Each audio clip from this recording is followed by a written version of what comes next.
Hello friends, welcome to Day Trader Telugu.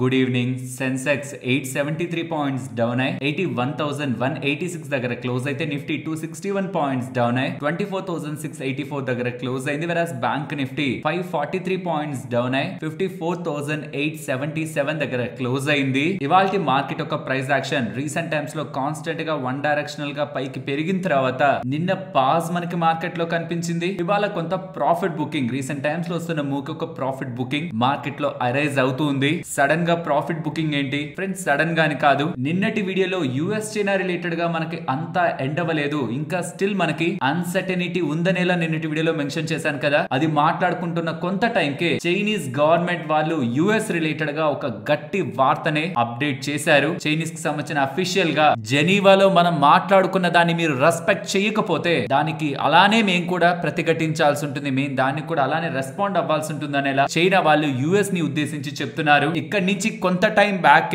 వీళ్ళు Geneva Switzerland లో మన ఇద్దరం ఒక ఒప్పందానికి వద్దాం, మన ఇద్దరం ట్రేడ్స్ లో ముందుకు వెళ్దాం, ఇద్దరం కలిసి పనిచేద్దాం అనేలా 90 days పాటు పాస్ తీసుకొని మన మధ్యలో ఉంటున్న ఇష్యూస్ ని సార్ట్ అవుట్ చేసుకుందాం అనేలా వీళ్ళిద్దరి మధ్యలో ఒక ఒప్పందం జరిగింది కదా. కానీ దాన్ని యుఎస్ వాళ్ళు ఉల్లంఘిస్తూ చైనాకు సంబంధించిన సంస్థ హువావే వాళ్ళు తయారు చేస్తున్న చిప్స్ గ్లోబల్ గా ఎక్కడా వాడకుండా, యుఎస్ లోని ఈవెన్ గ్లోబల్ గా ఎక్కడా వాడకుండా యుఎస్ వాళ్ళు వార్నింగ్స్ ఇస్తున్నారు. మా టెక్ కంపెనీకి సంబంధించిన ఏఐ చిప్స్ ని గ్లోబల్ గా వాడకుండా మా బిజినెస్ ని అడ్డుకోవాలని ప్రయత్నిస్తున్నారు, మమ్మల్ని ఇరకాటంలో పెట్టడానికి ప్రయత్నిస్తున్నారు. ఇది కరెక్ట్ కాదు. అనుకున్న ఒప్పందం మీద నిలబడాలనేలా యుఎస్ కి చైనా వాళ్ళు ఇండైరెక్ట్ గా చెప్తూ ఉండడం. So again US China related ఉంటున్న అన్సర్టనిటీ, ట్రంప్ చేసిన స్టేట్మెంట్స్ లా ఇద్దరం కలిసి గ్రో అవుతాం, ఇంకేం లేవు మా మధ్యలో ఇష్యూస్, మేము దాన్ని సార్ట్ అవుట్ చేసుకుంటాం, టారిఫ్లు తగ్గించేస్తున్నానని చెప్పిన స్టేట్మెంట్ అంత సీరియస్ గా లేవు. ఉంటే ఇలాంటివి చెయ్యరు. చైనా వాళ్ళు ఇలా బయటకు వచ్చి మాట్లాడరనేలా మార్కెట్ లో కొంత అన్సర్టనిటీ అయితే క్రియేట్ అయింది. అలానే గ్లోబల్ గా మార్కెట్స్ అన్ని ఈ అప్డేట్ తో ఫాల్ కూడా ఏం అవ్వలేదు. యుఎస్ మార్కెట్స్ ని మీరు అబ్జర్వ్ చేస్తే డౌ జోన్స్ న్యూట్రల్ గా ఉంటది, ఎస్ఎన్పి కానీ నాస్డాక్ కానీ లిటిల్ రెడ్ లో ఉంటాయి అంతే. బట్ యుఎస్ చైనా మధ్యలో మొత్తం ఎండ్ అయిపోయింది అనేది కాకుండా స్టిల్ ఇంకా వాళ్ళ మధ్యలో ఇష్యూస్ కొనసాగుతున్నాయనేలా యుఎస్ చైనా రిలేటెడ్ గా ఉంటున్న ఈ ఒక్క అప్డేట్ మనకి క్లియర్ చేస్తుంది. అండ్ సడన్ గా వైరస్ రిలేటెడ్ గా పేర్లు కూడా మీరు సోషల్ మీడియా ప్లాట్ఫామ్స్ లో చాలా దగ్గర వింటూ ఉండింటారు కదా. ఈ వైరస్ రిలేటెడ్ గా కేసులు పెరుగుతున్నాయి. మన కంట్రీ అని కాదు, చాలా కంట్రీస్ లో ఇంకా ఎక్కువ పెరుగుతున్నాయి, ఎప్పుడూ లేనంతగా రీసెంట్ టైమ్స్ లో పెరుగుతున్నాయి. దీని కారణంగా కూడా స్టాక్ మార్కెట్ ఇంపాక్ట్ అవ్వచ్చనేలా ఎకనామిక్స్ టైమ్స్ లో కూడా మనకి రీజన్ గా కనిపిస్తూ ఉంది. Not just India, Singapore, Hong Kong, China, Thailand ఇలా గ్లోబల్ గా చాలా కంట్రీస్ లో వైరస్ కేసులు పెరుగుతుండడం ఎక్కడ బిజినెస్ ఇంపాక్ట్ అవుతుందని. ఫ్రెండ్స్, నాకు తెలిసి ప్రెసెంట్ వైరస్, గతంలో మనల్ని ఇబ్బంది పెట్టిన వైరస్ కి ప్రెసెంట్ ఎవరు భయపడే స్టేజ్ లో లేరనేది నా ఒపీనియన్. అంటే ఏం జరిగిందో మనందరికీ తెలుసు కాబట్టి అన్లెస్ ఇంకేదైనా కొత్తది జరిగితే తప్పించి ఇది స్పెషల్ గా ఇప్పుడు కంగారు పుట్టించే ఒక అవకాశం మార్కెట్స్ లో లేదు అనేది నా ఒపీనియన్. మీ ఒపీనియన్ కూడా కామెంట్ సెక్షన్ లో చెప్పండి. బట్ ఎక్కువ నెంబర్ ఆఫ్ కేసెస్ నమోదవుతుండడం కారణంగా హాస్పిటలైజేషన్ పెరగడం, ఈ హాస్పిటల్ స్టాక్స్ కి, డయాగ్నోస్టిక్ స్టాక్స్ కి ఏదైనా కొంత షార్ట్ టర్మ్ లో అడ్వాంటేజ్ ఇస్తదేమో. బట్ అది కూడా గతంలో పలుమార్లు అడ్వాంటేజ్ అనుకొని పెరిగి మళ్ళీ కూల్ ఆఫ్ అయిపోతుండడం ఈసారి అంత స్ట్రాంగ్ గా ఏం కనిపించకపోవచ్చేమో. అండ్ ఈ అప్డేట్ కొన్ని డేస్ లో మళ్ళీ మార్కెట్ లో వినిపించకుండా కూడా పోవచ్చు. అండ్ దీంతో పాటు ఇంకేం రీజన్స్ చెప్తున్నారు ఇవాళ మార్కెట్ ఫాల్ కని చూస్తే, రీసెంట్ టైమ్స్ లో మార్కెట్ పెరగడం ఒక ప్రాఫిట్ బుకింగ్ గా, అండ్ హెవీ వెయిట్ స్టాక్స్ లో ఉంటున్న సెల్లింగ్ ప్రెషర్ రీజన్ అని, అండ్ రీసెంట్ ర్యాలీ అదే మళ్ళీ same profit booking reason. FIs net sellers గా టర్న్ అయ్యారు కదా, నిన్న చాలా తక్కువ మొత్తంలోనే సెల్ చేశారు. సో ఇది కూడా ఒక మేజర్ రీజన్ లో చూడడానికి లేదు. And US government bonds related గా మూడీస్ వాళ్ళు చేసిన డౌన్ గ్రేడ్, ఇది నిన్నటి వీడియోలోనే మాట్లాడుకున్నాం, ఇది పెద్ద సర్ప్రైజ్ కాదని. వీటితో పాటు చూడాలనుకుంటే JP Morgan CEO markets related గా ఈ ట్రంప్ తీసుకుంటున్న టారిఫ్ గేమ్ వల్ల ఓవరాల్ మార్కెట్స్ లో ఇంపాక్ట్ ఉంటుందని ఇలా తను చేస్తున్న స్టేట్మెంట్ మార్కెట్స్ ని ఇంపాక్ట్ చేసి ఉండాలి. కానీ నా క్వశ్చన్ అంతా నిజంగా అలా ఏ పని అయితే ఫస్ట్ ఇంపాక్ట్ అవ్వాల్సింది యుఎస్ మార్కెట్స్ తన స్టేట్మెంట్స్ తో, కాబట్టి తన స్టేట్మెంట్స్ ని నెగ్లెక్ట్ చేయొచ్చు. అండ్ ఈ వైరస్ కారణంగా మార్కెట్స్ పడుతున్నాయి అనుకున్నా గ్లోబల్ మార్కెట్స్ అన్ని బానే ఉన్నాయి. ఇన్ఫాక్ట్ ఇప్పుడే మన గిఫ్ట్ నిఫ్టీ కూడా 80 పాయింట్స్ గ్రీన్ లో ఉంది. సో నాకు తెలిసినంత వరకు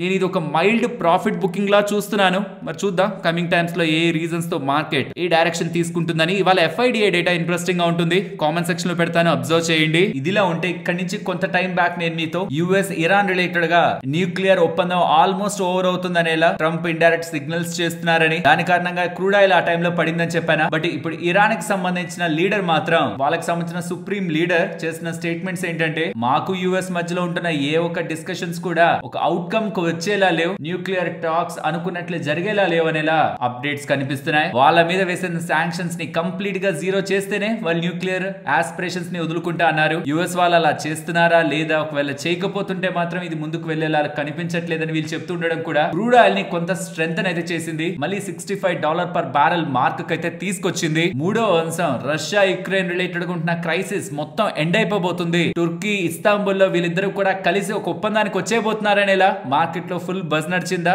అది కూడా మార్కెట్ పాజిటివ్ గా తీసుకుందా. తర్వాత ఏమో రష్యా వాళ్ళు యుక్రెయిన్ రిలేటెడ్ గా దాడి చేశారు డ్రోన్స్ తో. అలా దాడి చేసిన కొంత టైం కి ట్రంప్ ఇదిగోండి ఈ అప్డేట్ చేశారు తన own social media platform truth website లో. తను ఏం చెప్తున్నారో చూడండి. రష్యా యుక్రెయిన్ ఇమీడియట్ గా నెగోసియేషన్స్ ని స్టార్ట్ చేస్తున్నాయి సీజ్ ఫైర్ రిలేటెడ్ గా, సో దట్ కమింగ్ టైమ్స్ లో వీళ్ళిద్దరి మధ్యలో వార్ అయితే ఎండ్ అవుతుంది. బికాస్ ఇక్కడ చూడండి, రష్యా పెద్ద మొత్తంలో యుఎస్ తో ట్రేడ్ చేయాలనుకుంటుంది, వెల్త్ క్రియేట్ చేసుకోవాలనుకుంటుంది, జాబ్స్ ఇవ్వాలనుకుంటుంది వాళ్ళ ప్రజలకి. అది పాసిబుల్ ఎప్పుడంటే వాళ్ళ ఇష్యూని ఎండ్ చేసినప్పుడే. అంటే ఇక్కడ కూడా ఇండైరెక్ట్ గా ట్రేడ్ ని మధ్యలో పెడుతూ రష్యా ఎండ్ చేస్తేనే నేను ట్రేడ్ కి అలౌ చేస్తాను, రష్యాని ఒక బిగ్ స్కేల్ లో ట్రేడ్ కి అలౌ చేస్తాననేలా ఒక లార్జ్ స్కేల్ ట్రేడ్ కి రష్యా ముందుకు రావాలంటే యుఎస్ తో పాటు ఈ బ్లడ్ బాత్ ని ఆపాలనేలా ట్రంప్ చేస్తున్న స్టేట్మెంట్స్ కూడా రష్యా యుక్రెయిన్ రిలేటెడ్ గా ఉంటున్న అన్సర్టెనిటీని అండ్ ప్రాబబుల్లీ ట్రంప్ మధ్యలో ఉండి ఇదంతా డీల్ చేస్తున్నాడని ఒక ఓవర్ వ్యూ ని ప్రపంచానికి చెప్పే ప్రయత్నం అయితే జరుగుతూ ఉంది. సో ఇక్కడ నుంచి కొంత time back Russia Ukraine related గా ఏ ఇష్యూ అయితే ఉందో అది క్లియర్ అయిపోయింది అని కొంత టైం బ్యాక్ ఉంటున్నది. With in the matter of days లేదు వాళ్ళిద్దరి మధ్యలో గొడవ అలానే ఉందే స్టేజ్ కి వచ్చింది. అండ్ అక్కడి నుంచి నేను ఈ గొడవని ఎండ్ చేయబోతున్నాను ఇలా ట్రంప్ చేసే స్టేట్మెంట్స్ వరకు స్టిల్ ఇంకా ఈ రష్యా యుక్రెయిన్ క్రైసిస్ నడుస్తూ ఉందని ఒక క్లారిటీ మార్కెట్ కి అరైజ్ అవుతూ ఉంది. ప్రాబబుల్లీ ఈ అన్ని రీజన్స్ తో ఓవరాల్ మార్కెట్స్ లో కొంత పాజ్ అయితే కనిపించుండొచ్చు. ఒకవేళ దీంతో ఎవరైనా పానిక్ అవుతూ ఉంటే, అంటే ఇప్పుడు ఎన్ని నెగిటివ్స్ కదా మనం మాట్లాడుకున్నాం, సో ఇక్కడ నుంచి మార్కెట్ బాగా పడిపోతుందా ఇంకా పడిపోతుందా అని ఎవరైనా పానిక్ అవుతుంటే మన ఇండియన్ సినారియోస్ నిజంగా దానికి సపోర్ట్ చేయట్లేదు. అంటే ఎవరైనా బాగా పడితే ఇంకా ఎక్కువ డబ్బులు పెట్టి కొందాం అనుకుంటూ ఉంటారు కదా, అన్లెస్ ఏదైనా గ్లోబల్ గా జరిగి ఈ ట్రంప్ సైడ్ నుంచా యుఎస్ కి చైనాకు ఉంటున్న అన్సర్టనిటీతోనా లేకపోతే గ్లోబల్ గా యుఎస్ కు ఉంటున్న డెట్ క్రైసిస్ తోనా ఏదైనా అలాంటి గ్లోబల్ ఈవెంట్ వస్తే తప్పించి మన డొమెస్టిక్ గా మన ఇండియాలో మనకు అన్ని పాజిటివ్ గానే ఫేవర్ చేస్తూ ఉన్నాయి. వెరీ ఇంపార్టెంట్ ఎలిమెంట్ ని కూడా ఇప్పుడు నేను మీ ముందు ప్రెజెంట్ చేస్తాను. పాజిటివ్ ఎలిమెంట్ ఎవరైనా మార్కెట్ పడితే కొందాం అనుకుంటున్న వాళ్ళు దెన్ కంప్లీట్ గా ఆశలంతా కూడా గ్లోబల్ మార్కెట్స్ మీదే పెట్టుకోవాలి. గ్లోబల్ గా ఏదైనా జరిగితేనే అది పాసిబిలిటీ ఉంటుంది. అండ్ ఎవరైనా ఇండియాలో ఉండి ఇన్వెస్ట్ చేసి ఇవాళ పడిన దానికి కంగారు పడుతూ ఉంటే ఇంతలా మార్కెట్ పెరిగినప్పుడు కొంత పుల్ బ్యాక్ అనేది మార్కెట్ లో సహజం, కంగారు పడాల్సిన నీడ్ లేదు. మార్కెట్స్ ఇలా పెరిగినప్పుడు మళ్ళీ కొంత డౌన్ అవుతాయి, మళ్ళీ మార్కెట్స్ పెరిగే ప్రయత్నం చేస్తాయి. ఇది మార్కెట్స్ ఒక సహజ గుణం. నెగిటివ్స్ ఇండియన్ మార్కెట్ పరంగా కౌంట్ చేసుకోవడానికి మ్యాక్రో లెవెల్లో కానీ ఈవెన్ నెంబర్స్ పరంగా కానీ స్ట్రాంగ్ అండ్ ఎవిడెంట్ గా అయితే మనకి కనిపించట్లేదు. అండ్ మన ఇండియా రిలేటెడ్ గా ఉంటున్న ఇంకొక లాంగ్ టర్మ్ పాజిటివ్ అప్డేట్ ని చెప్పాలనుకుంటున్నాను. ఇది చాలా తక్కువగా మనం మార్కెట్ లో వింటూ ఉంటాం అండ్ ఇది ఏముందిలే అని నెగ్లెక్ట్ కూడా చేస్తుంటాం, కానీ ఇది ఎలాంటి ఇంపార్టెంట్ ఎలిమెంట్ అన్నది నేను డీటెయిల్డ్ గా ఎక్స్ప్లెయిన్ చేస్తాను, జాగ్రత్తగా గమనించండి. లాస్ట్ టైం ఆర్బీఐ వాళ్ళు మన గవర్నమెంట్ ఆఫ్ ఇండియాకి ఇచ్చిన డివిడెండ్ ఎంతో తెలుసా? 2,10,000 కోట్లు డివిడెండ్ చెప్తున్నాను. 2,10,000 కోట్లు. ఈసారి ఎంత ఇస్తారు అని లాస్ట్ బడ్జెట్ లో, అంటే ఎంత రావచ్చు అని లాస్ట్ టైం బడ్జెట్ లో గవర్నమెంట్ ఆఫ్ ఇండియా వాళ్ళు చెప్పారు తెలుసా పార్లమెంట్ లో? 2,50,000 కోట్లు. కానీ ఈసారి ఎంత రావచ్చు అని వార్తా పత్రికల్లో ఫైనాన్షియల్ ప్లాట్ఫామ్స్ లో కనిపిస్తుందో తెలుసా? 3,00,000 కోట్లు. కానీ అది ఇంకా పెరిగి 3,50,000 కోట్లకు కూడా వెళ్లే అవకాశం ఉందనేలా మనం ఎక్స్పెక్ట్ చేయొచ్చు. 3 నుంచి 3,50,000 కోట్లు. 3,50,000 కోట్లు వచ్చినా మనం సర్ప్రైజ్ అవ్వాల్సిన అవసరం లేదు. ఆర్బీఐ వాళ్ళు వాళ్ళ దగ్గర మిగిలిన డబ్బుల్ని, అంటే వాళ్ళు సంపాదించుకుంటారు కదా, ఈ డాలర్స్ ని బాగా తక్కువ ఉన్నప్పుడు కొనుక్కుంటారు అండ్ రీసెంట్ టైమ్స్ లో రూపీని సపోర్ట్ చేయడానికి డాలర్స్ నమ్ముంటారు. అదే యాక్చువల్ గా మెయిన్ ఇన్కమ్. అండ్ బ్యాంక్స్ నుంచి తీసుకొస్తున్న ఇంట్రెస్ట్ రేట్స్ ఇవన్నిట్లో కూడా వాళ్ళు సంపాదించుకుంటారు డబ్బులు. వాటిని గవర్నమెంట్ కి ఇస్తుంటే మనం ఎందుకు ఫోకస్ చేయాలి? గవర్నమెంట్ కి వెళ్తున్న డబ్బులు కదా. అంటే ఇక్కడే అసలైన విషయాన్ని మీరు ఆలోచించాలి. గవర్నమెంట్ కి ట్యాక్స్ రిసీప్ట్స్ ద్వారా, అంటే మీ దగ్గర నుంచి నా దగ్గర నుంచి డైరెక్ట్ గా ఇన్కమ్ ట్యాక్స్లు అండ్ ఇంకా మనకి వేరియస్ ట్యాక్స్లు ఉంటున్నాయి కదా, అందులో ప్రధానంగా జిఎస్టీ. ఇదే గవర్నమెంట్ కి సంబంధించిన పూర్తి ఇన్కమ్ అని మనం అనుకుంటాం, కానీ గవర్నమెంట్ కి చూడండి ఎక్కడెక్కడి నుంచి ఎంతెంత డబ్బులు వస్తుంది. 100 రూపాయలు గవర్నమెంట్ కి వస్తుంది అనుకుంటే ఎంతెంత పర్సెంట్ ఎక్కడెక్కడి నుంచి వస్తుంది అనేది ఇక్కడ మీకు స్క్రీన్ ముందు ఉంటుంది. అందులో నాన్ ట్యాక్స్ రిసీప్ట్స్ అని ఉంది చూసారా, 9%. దాంట్లో ఇప్పుడు ఆర్బీఐ వాళ్ళు ఇచ్చే 3,00,000 కోట్లు ఇస్తే ఒకవేళ అక్కడ పడుతుందన్నమాట. సో బడ్జెట్ లో చెప్పింది 2,50,000 కోట్లు. 3,00,000 కోట్లు వచ్చినా ఓకే, మార్కెట్ లో ఎక్స్పెక్టేషన్ ఉంది. ఒకవేళ 3,50,000 కోట్లు వస్తుంటే మాత్రం అది మార్కెట్స్ రిలేటెడ్ గా మనం పాజిటివ్ గా చూడాలి. ఎందుకంటే మనకి ఫిజికల్ డెఫిసిట్ అనేది సుమారుగా 5% ఆఫ్ ద జీడిపి దగ్గరగా ఉంటుంటుంది. సో ఒకవేళ రావాల్సిన దానికంటే మనకి ఆర్బీఐ దగ్గర నుంచి డివిడెండ్ 1,00,000 కోట్ల దగ్గరగా ఎక్కువ వస్తే 2,50,000 కోట్లు ఎక్స్పెక్ట్ చేస్తున్నారు. ఒకవేళ 3.5 లక్షల కోట్ల దగ్గరగా వచ్చి 1,00,000 కోట్ల దగ్గరగా నాన్ టాక్స్ రెవెన్యూ కానీ పెరిగిందంటే నియర్లీ డెఫిసిట్, ఫిజికల్ డెఫిసిట్ 0.3% దగ్గరగా తగ్గుతుంది. ఎప్పుడైతే ఫిజికల్ డెఫిసిట్ తగ్గుతుందో అది మన ఇండియా రిలేటెడ్ ఉన్న మ్యాక్రో ఎకనామిక్ పిక్చర్ ని ఇంప్రూవ్ చేస్తుంది. అండ్ ఫర్దర్ గా కూడా గవర్నమెంట్ బాండ్స్ రూపంలో ఎక్కువ డబ్బులు రైజ్ చేయాల్సిన నీడ్ లేకుండా చేస్తుంది. బట్ అన్నిటికంటే మోస్ట్ ఇంపార్టెంట్ స్టాక్ మార్కెట్ పరంగా మీరు చూడాల్సింది ఇలా వస్తున్న ఎక్స్ట్రా డబ్బులతో గవర్నమెంట్ ప్రాజెక్ట్స్ ని ఇంకా స్ట్రాంగ్ గా పూర్తి చేయాలనుకుంటుంది. క్యాపెక్స్ ని పెంచుతుంది. మన మార్కెట్ కొంత స్లో డౌన్ అవడానికి ఒక పాయింట్ లో ప్రభుత్వం రిలేటెడ్ గా క్యాపెక్స్ స్ట్రాంగ్ గా లేకపోవడం, క్యాపిటల్ ఎక్స్పెండిచర్ స్ట్రాంగ్ గా లేకపోవడం, ఎలాగో ఈసారి ట్యాక్స్ రిలేటెడ్ గా గవర్నమెంట్ ఆఫ్ ఇండియాకి ఇన్కమ్ తక్కువ వస్తుంది మార్కెట్ ముందుగానే ఎస్టిమేట్ చేస్తుంటుంది కాబట్టి ఇన్కమ్ ట్యాక్స్ రిలేటెడ్ గా చాలా చేంజెస్ చేశారు కదా, దాని కారణంగా రెవెన్యూ కొంత తగ్గుతుందని మార్కెట్ కి ఆల్రెడీ ముందుగా ఐడియా ఉంటుంది కాబట్టి ఈసారి కూడా పెద్దగా గవర్నమెంట్ సైడ్ నుంచి క్యాపెక్స్ ఉండదేమో అనే ఒక క్వశ్చన్ మార్క్స్ ఉంటాయి. బట్ ఆర్బీఐ సైడ్ నుంచి నాన్ ట్యాక్స్ రెవెన్యూలో నుంచి కానీ డబ్బులు కానీ గవర్నమెంట్ కి వెళ్తుంది. గవర్నమెంట్ దీంతో మంచిగా క్యాపెక్స్ చేస్తుంది. ప్రాజెక్ట్స్ అన్ని ముందుకు వెళ్తాయి. మెజారిటీ ఆఫ్ కంపెనీస్ కి దానికి లాభం ఉంటుంది. అండ్ ఫిజికల్ డెఫిసిట్ కూడా తగ్గితే క్రెడిట్ రేటింగ్ కూడా ఇంప్రూవ్ అవుతుంది. ఇన్వెస్టర్స్ కాన్ఫిడెన్స్ బూస్ట్ అవుతుంది ఫారెన్ ఇన్వెస్టర్స్ ది. ఇవన్నీ కూడా ఆర్బీఐ ఎంత ఎక్కువ డివిడెండ్ గవర్నమెంట్ కి ఇస్తే అంత లాభంగా మనం మార్కెట్స్ కి చూడాల్సింది. So in simple terms RBI వాళ్ళు ఇస్తున్న ఎంత పెద్ద అమౌంట్ అయినా, అనుకున్న దానికంటే ఎక్కువ వచ్చే అమౌంట్ అయినా అది మార్కెట్ పాజిటివ్ గానే తీసుకుంటుంది. ఈసారి ఇన్కమ్ ట్యాక్స్ లో కొంత తగ్గుతున్నా నాన్ ట్యాక్స్ రిసిప్ట్స్ నుంచి ఎక్కువ డబ్బులు గవర్నమెంట్ ఆఫ్ ఇండియాకి వెళ్తూ ఉంటే ఇన్కమ్ ట్యాక్స్ లో తగ్గడం ఎక్స్పెక్టెడ్. నాన్ ట్యాక్స్ రిసిప్ట్ లో పెరగడం అనేది లిటిల్ సర్ప్రైజ్ మార్కెట్ కి అవుతుంది. సర్ప్రైజ్ అయ్యి మార్కెట్ ఇమీడియట్ గా రియాక్ట్ అవ్వకపోతున్నా ఇన్ ద నియర్ టర్మ్ ఎప్పుడైతే క్యాపెక్స్ గవర్నమెంట్ పెరుగుతుందో మెజారిటీ ఆఫ్ ఇన్ఫ్రాస్ట్రక్చర్ కంపెనీస్ కి అది ఎప్పుడైతే ఆర్డర్స్ రూపంలో వెళ్తూ ఉంటుందో దెన్ అప్పుడు కూడా మార్కెట్ లో realization towards the economy push related గా గవర్నమెంట్ ప్రయత్నించే విధానం ఇండియన్ మార్కెట్స్ రిలేటెడ్ గా మనం పాజిటివ్ గా చూడొచ్చు. ఇది కూడా మనం అండర్లైన్ గా చూడాల్సిన పాజిటివ్ ఫ్యాక్టర్ గా చూడాలి. ఇక్కడ నుంచి చాలా టైం బ్యాక్ ఆర్బీఐ వాళ్ళు వడ్డీ రేట్లు కట్ చేస్తున్నారు, సెబీ వాళ్ళు ఎఫ్పిఎస్ తో మాట్లాడుతున్నారు. బట్ కమింగ్ మంత్స్ లో ఈవెన్ మార్కెట్ పడుతున్నా కంగారు పడకండి. మార్కెట్స్ ఇండియన్ మార్కెట్స్ రిలేటెడ్ గా అండర్లైన్ గా పాజిటివ్ థింగ్స్ ఉన్నాయని మార్కెట్ పడుతున్నప్పుడు ఎలా అయితే చెప్తున్నాను, ఈ ఆర్బీఐ రిలేటెడ్ గా వస్తున్న 3 లక్షల కోట్లు 3,50,000 కోట్లు ఏదైతే అనుకున్న దానికంటే ఎక్కువ వస్తున్న డబ్బులు ఉందో అది కూడా మనం మార్కెట్స్ రిలేటెడ్ గా in near term and coming months positive గానే చూడాలి. అండ్ ఇప్పుడు గోల్డ్ కొనే వాళ్ళకి పాజిటివ్ ఆస్పెక్ట్ ఏంటంటే యుఎస్ చైనా రిలేటెడ్ గా ఉన్న అన్సర్టనిటీ ఎండ్ అవ్వట్లేదు. యుఎస్ తన వైఖరిని మార్చుకోవట్లేదని, ఇలా యుఎస్ కి చైనాకి మధ్యలో ఇష్యూస్ సార్ట్ అవుట్ అవ్వట్లేదని ఇలా మనకి గ్లోబల్ గా వెళ్తుంది కదా, అది కొంత గోల్డ్ ప్రైస్ సపోర్ట్ చేస్తుంది. అండ్ చైనా వాళ్ళు యుఎస్ వాళ్ళు కలిసిపోయారు అనుకోండి, దెన్ డాలర్ డినామినేటెడ్ నుంచి పక్కకు వెళ్ళడానికి చైనాకి పెద్ద రీజన్ లేదేమో, కాబట్టి గోల్డ్ ని సపోర్ట్ చేయదేమో వాళ్ళ సెంట్రల్ బ్యాంక్ అని మార్కెట్ లో క్వశ్చన్ మార్క్స్ ఉంటాయి. వాళ్ళిద్దరి మధ్యలో ఇష్యూ కొనసాగుతున్నంత వరకు గోల్డ్ ని గ్లోబల్ గా ఉంటున్న సెంట్రల్ బ్యాంక్స్ అండ్ మనలాంటి వాళ్ళు కన్స్యూమ్ చేసే దాంతో పాటు చైనాకి సంబంధించిన సెంట్రల్ బ్యాంక్ కూడా స్ట్రాంగ్ గా సపోర్ట్ చేస్తూ ఉందంటే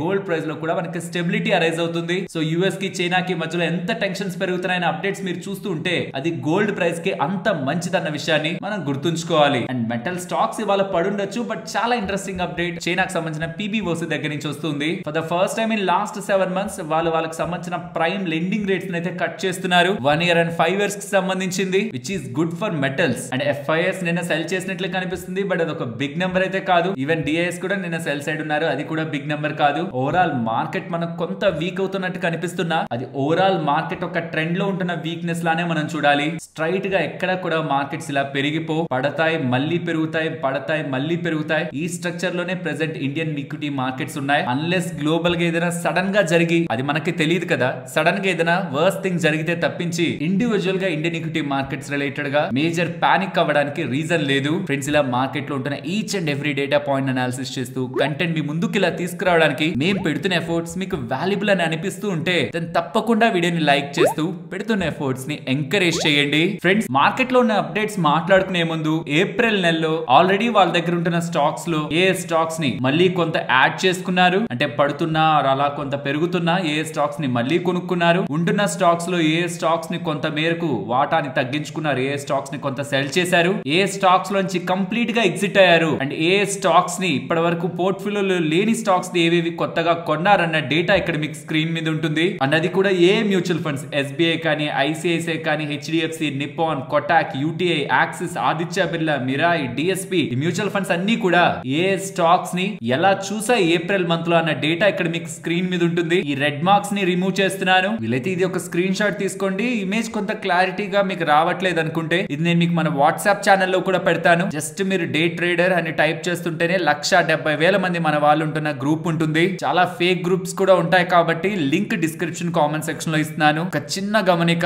వాట్సాప్ అనే కాదు, టెలిగ్రామ్ మరి ఇంకా ఏ ఇతర సోషల్ మీడియా ప్లాట్ఫామ్ లో అయినా మా లోగో మా పేరు పెట్టుకొని మిమ్మల్ని ఎవరైనా రూపాయి డబ్బులు అడుగుతుంటే అది స్కామ్ అన్న విషయాన్ని గుర్తుంచుకోండి. అండ్ ఇవాళ బ్యాంక్స్ దీనికి పెద్దగా రియాక్ట్ అవ్వలేదు, కానీ ఎందుకంటే బిజినెస్ బ్యాంక్స్ రిలేటెడ్ గా తక్కువ, కొన్ని ఎన్బిఎఫ్సిస్ రిలేటెడ్ గా ఉంది కానీ బట్ అది కూడా ఓవరాల్ మార్కెట్ ఇంపాక్ట్ చేసే అంత లాజిక్ లో కాదు. బట్ అప్డేట్ అయితే బ్యాంక్స్ కి ఎన్బిఎఫ్సిస్ కి పాజిటివ్. ఏంటి update? AIF alternative investment funds అంటారు. ఇవేంటంటే డబ్బులంతటిని ఒక పూల్ లా చేసి వేరియస్ రిస్కీ వాటిల్లో ఇన్వెస్ట్మెంట్స్ చేస్తాయి. ప్రైవేట్ ఈక్విటీ లాగా, వెంచర్ క్యాపిటల్ లాగా, హెడ్జ్ ఫండ్స్ లాగా, రియల్ ఎస్టేట్ లాగా ఇలా చేస్తాయి. ట్రెడిషనల్ మ్యూచువల్ ఫండ్స్ లాగా స్టాక్స్ లోనో బాండ్స్ లోనో పెట్టవు. ఇంకా మంచిగా ఇంకెక్కువ రిటర్న్ ఇస్తాయి అనుకునే వాటిలో పెడతాయి. రిస్క్ అలానే తీసుకుంటాయి, రివార్డ్ అలానే ఇస్తుంటాయి. బట్ రెగ్యులేటర్స్ ఎప్పుడు కూడా రిస్క్ గురించి కదా ఆలోచిస్తారు, రివార్డ్ తర్వాత విషయం, ముందు రిస్క్. సో గతంలో ఏమైందంటే డిసెంబర్ 2023 అనుకుంటాను ఆర్ జనవరి 2024 ఇలా 2023 ఎండింగ్ లో కానీ 2024 బిగినింగ్ లో కానీ ఆర్బీఐ వాళ్ళు ఒక రూల్ తీసుకొచ్చారనమాట. ఏ బ్యాంక్స్ ఆర్ ఎన్బిఎఫ్సిస్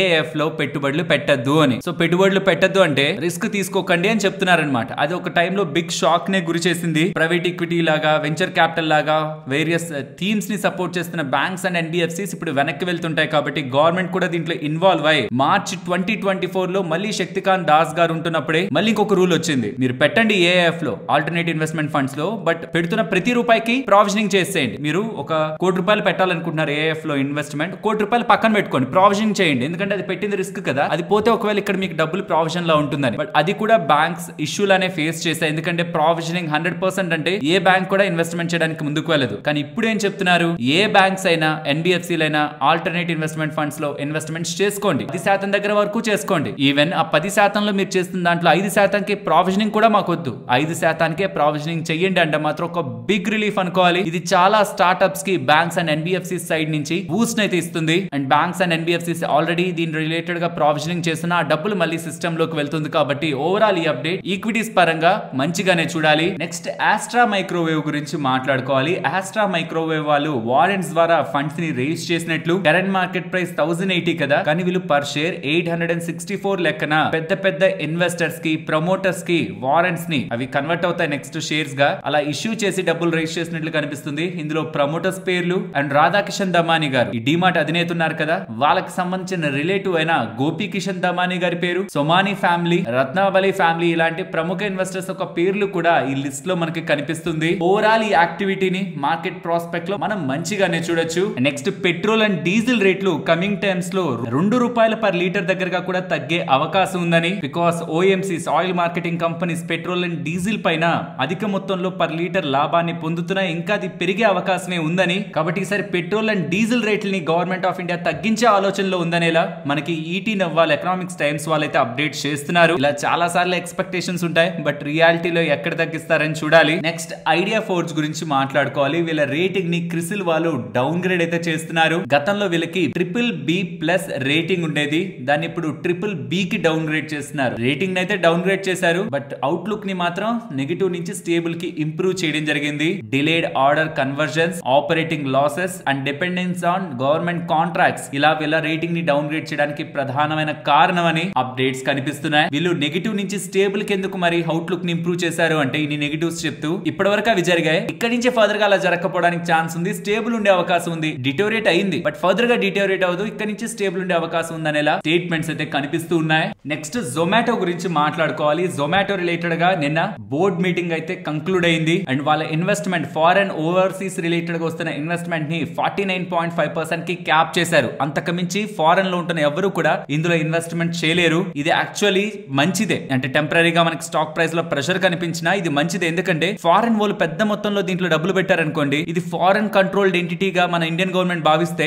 చాలా స్ట్రాంగ్ రెగ్యులేషన్స్ ని పెట్టేస్తుంది కంపెనీ మీద. సో కాబట్టి వీళ్ళు ఫారెన్ క్యాప్ ని పెట్టేసి ఫారెన్ వాళ్ళు ఎక్కువగా కంట్రోల్ చేయకుండా కంపెనీని ప్రొటెక్ట్ చేసుకుంటున్నారు. బట్ దీని ద్వారా జరిగే నష్టం ఏంటంటే ఎంఎస్సిఐ వాళ్ళు వీళ్ళ రిలేటెడ్ గా ఇచ్చిన వెయిటేజ్ ని తగ్గించే అవకాశం ఉంటుంది అండ్ ఫారెన్ ఒక అవుట్ ఫ్లోస్ కొంత పెరిగే అవకాశం ఉంది. ఆల్మోస్ట్ $1.3 బిలియన్ దగ్గరగా ఎంఎస్సిఐ అవుట్ ఫ్లోస్ ఈ పర్టికులర్ కంపెనీ రిలేటెడ్ గా వీళ్ళు క్యాప్ ని విధించడం కారణంగా ఉండే అవకాశం ఉందనేలా అప్డేట్స్ కనిపిస్తున్నాయి. టెంపరీగా నెగిటివ్ కానీ లాంగ్ టర్మ్ లో వీళ్ళు తీసుకున్న డెసిషన్ కంపెనీకి మంచిదే. నెక్స్ట్ ఎయిర్టెల్ వాళ్ళు గూగుల్ వాళ్ళతో పార్ట్నర్ అయి 100 GB క్లౌడ్ స్టోరేజ్ ని ఆఫర్ చేయడానికి అయితే ప్రయత్నిస్తున్నారని, ఎవరెవరైతే Airtel post paid or Wi-Fi users ఉన్నారో వాళ్ళకి 6 months గూగుల్ 100 GB దగ్గరగా క్లౌడ్ స్టోరేజ్ ఫ్రీగా ఇస్తున్నారని, ఆండ్రాయిడ్ ఐఓఎస్ ఎవరైనా సరే ఇది యూజ్ చేసుకోవచ్చని, 5 యూజర్స్ వరకు దీన్ని షేర్ చేసుకోవచ్చని, దాని తర్వాత నెల 125 రూపాయలు ప్రతి నెల ఖర్చు పెట్టి ఈ క్లౌడ్ స్టోరేజ్ ని కావాలంటే ఎక్స్టెండ్ చేసుకోవచ్చని అప్డేట్స్ చేస్తున్నారు. ఫ్రెండ్స్, ఇది మనం ఎవ్వరు నోటీస్ చేయట్లేదు, కానీ ఈ మధ్య కాలంలో మన ఫోన్లో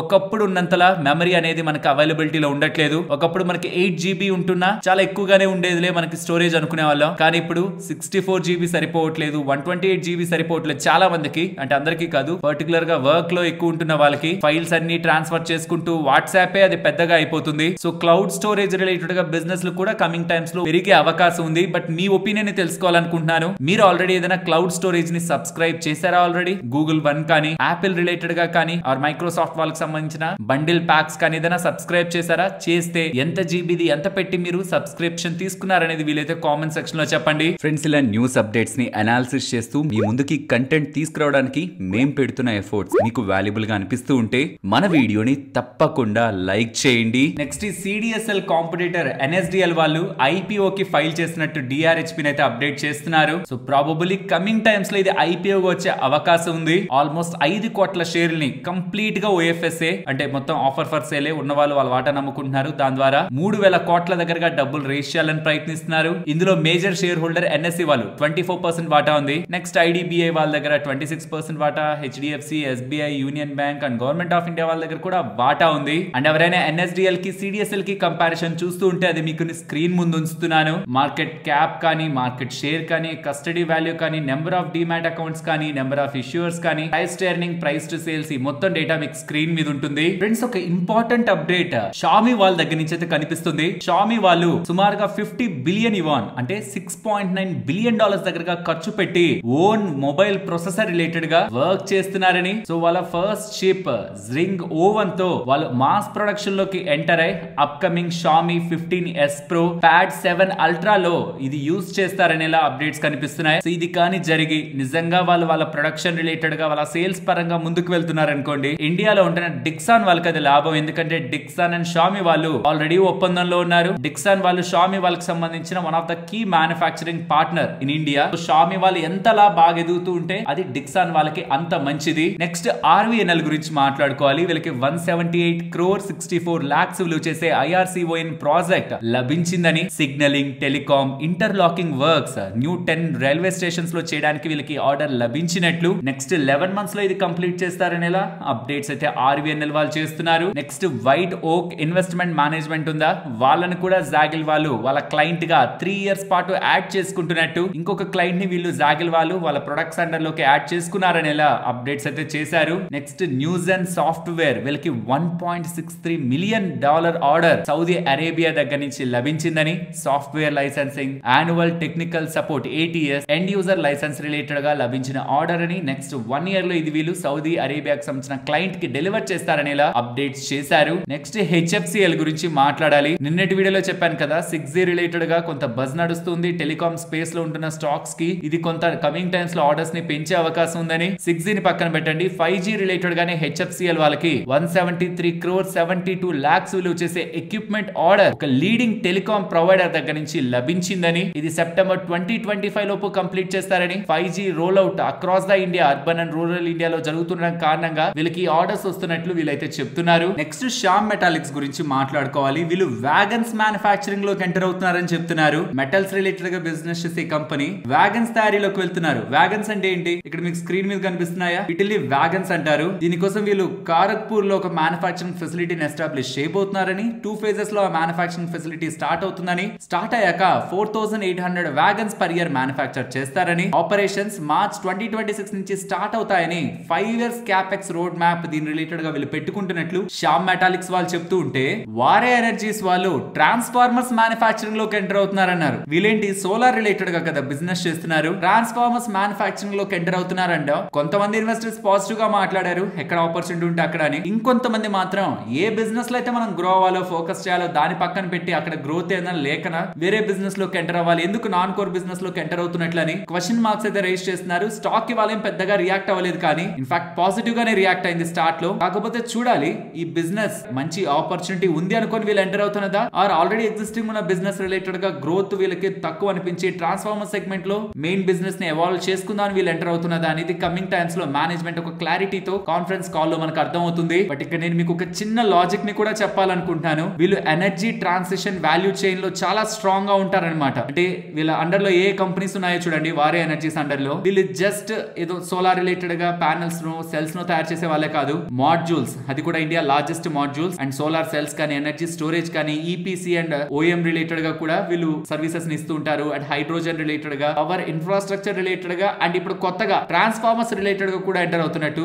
అప్డేట్స్ అయితే చేస్తున్నారు. ఒక కంపెనీ అండర్ లో ఇన్ని సెగ్మెంట్స్ ఉన్నప్పుడు మేనేజ్మెంట్ ఒక ఎనర్జీ ఫోకస్ అంతా ప్రాపర్ గా వాళ్ళు ఎగ్జిక్యూట్ చేసుకోగలుగుతుంటే ఓకే, కానీ లేకపోతే యూజువల్ గా ఇలాంటివి ఏ ఒక్క వర్టికల్ లో స్ట్రాంగ్ గ్రోత్ లేకుండా మల్టిపుల్ బిజినెస్ లోకి ఎంటర్ అయ్యి మళ్ళీ స్లోగా కొన్ని బిజినెస్ ని క్లోజ్ చేయడం, కొన్ని బిజినెస్ ఇంకో బిజినెస్ తో మర్జ్ చేసేయడం, వాల్యూ లేదు, కాస్ట్ కటింగ్ అనేలా కన్సాలిడేషన్ రిలేటెడ్ గా కూడా నెక్స్ట్ మనకు అప్డేట్స్ వినిపిస్తాయి. యాజ్ ఆఫ్ నౌ వారే ఎనర్జీస్ పరంగా స్మూత్ గానే ప్రతిదీ వెళ్తూ ఉంది. లెట్స్ హోప్ అదే కంటిన్యూ అవ్వాలని. ఇంట్రెస్టింగ్ గా ఇప్పుడు వీళ్ళు ట్రాన్స్ఫార్మర్స్ లో కూడా ఎంటర్ అవుతున్నట్లు మార్కెట్స్ ని లిటిల్ షాక్ అయితే గురి చేశారు. రిజల్ట్స్ తో స్టార్ట్ చేద్దాం. First Yash high voltage. Friends last quarter numbers విలువ కొంత డిజాస్టర్ గా ఉన్నాయి, చాలా స్టాక్ పడింది హైస్ నుంచి. బట్ ఈసారి నెంబర్స్ సాలిడ్ గా ఉన్నాయి. Revenues year on year comparison లో 54% ఇంప్రూవ్ అవుతుంది, మార్జిన్స్ ఇంప్రూవ్ అయ్యాయి. కాబట్టి ప్రాఫిటబిలిటీ చూడండి, ఇయర్ ఆన్ ఇయర్ కంపారిజన్ లో 152% దగ్గరగా ఇంప్రూవ్ అయింది. Solid number. Stock upper circuit లోకి అయితే క్లోజ్ అయింది. ఎవరైతే లాస్ట్ టైం నెంబర్స్ బాగాలేకపోయినా కొంత పేషెన్స్ గా హోల్డ్ చేసుకుంటూ వస్తున్నారో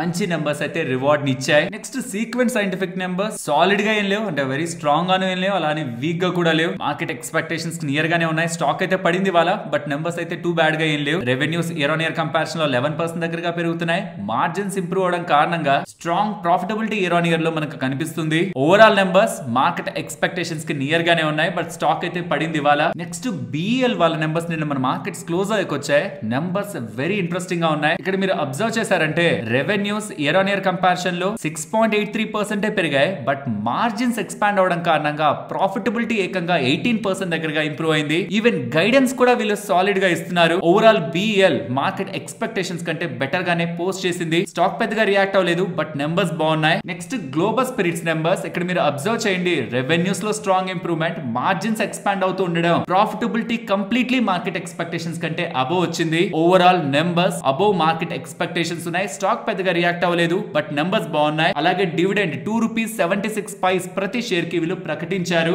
అలాగే డిక్సాన్ వాళ్ళ నెంబర్స్ ని చూడండి, ఇయర్ ఆన్ ఇయర్ లో 120% రెవెన్యూ గ్రోత్, మార్జిన్స్ ఎక్స్పాండ్ అవుతుండేసరికి ప్రాఫిట్ ఏకంగా 379% దగ్గరగా డిక్సాన్ లో ఇంప్రూవ్మెంట్ అయితే కనిపించింది. అండ్ ఈవెన్ డివిడెండ్ కూడా ₹8 పర్ షేర్ దగ్గరగా వీళ్ళు ప్రకటించారు. ROE 47.5 అండ్ ROCE 48.5 తో స్ట్రాంగ్ ఫండమెంటల్స్ ని మెయింటైన్ చేస్తూ మంచి నెంబర్స్ ని డిక్సాన్ వాళ్ళు పబ్లిష్ చేశారు. ఇక్కడ ఇంకొకటి కూడా మెన్షన్ చేయాలి, 250 crore దగ్గరగా ఎక్సెప్షనల్ ఐటమ్ ఉంది వీళ్ళ ప్రాఫిట్ లో. దాని కారణంగా ప్రాఫిట్స్ అంతా పెరిగాయి. దాన్ని మనం తీసి చూసినా 150% దగ్గరగా ఇయర్ ఆన్ ఇయర్ లో ప్రాఫిట్ జంప్ మనకు కనిపిస్తుంది. సో దాన్ని మనం చూస్తున్నా అది positive. And operational cash flows కూడా 1149 crore దగ్గరగా వీళ్ళు జనరేట్ చేశారు. Strong cash flows, good numbers లో అయితే కనిపిస్తూ ఉన్నాయి. నెక్స్ట్ రెడింగ్టన్ వాళ్ళు కూడా నెంబర్స్ ని పోస్ట్ చేశారు. 1 lakh crore మార్క్ దగ్గరగా రెవెన్యూ మార్క్ టచ్ అవుతుంది. వెరాస్ మార్కెట్ క్యాపిటల్ ఏమో 22,000 crore. అండ్ డివిడెండ్ కూడా ₹6.80 దగ్గరగా వీళ్ళు ప్రకటించడం జరిగింది. While coming to numbers, revenues year on year comparison లో 18% ఇంప్రూవ్ అవుతుంటే ప్రాఫిట్ 23% దగ్గరగా ఇంప్రూవ్ అవుతుంది. మార్జిన్స్ ఒకటే వీళ్ళలో కన్సర్న్ గా మనకు కనిపిస్తూ ఉంటాయి. వాళ్ళ బిజినెస్ మోడలే అంతా, బట్ నెంబర్స్ బాగున్నాయి. మరొక ఇంట్రెస్టింగ్ వీడియోతో మళ్ళీ మీ ముందుకు వస్తాను. అంతవరకు టేక్ కేర్. జై హింద్.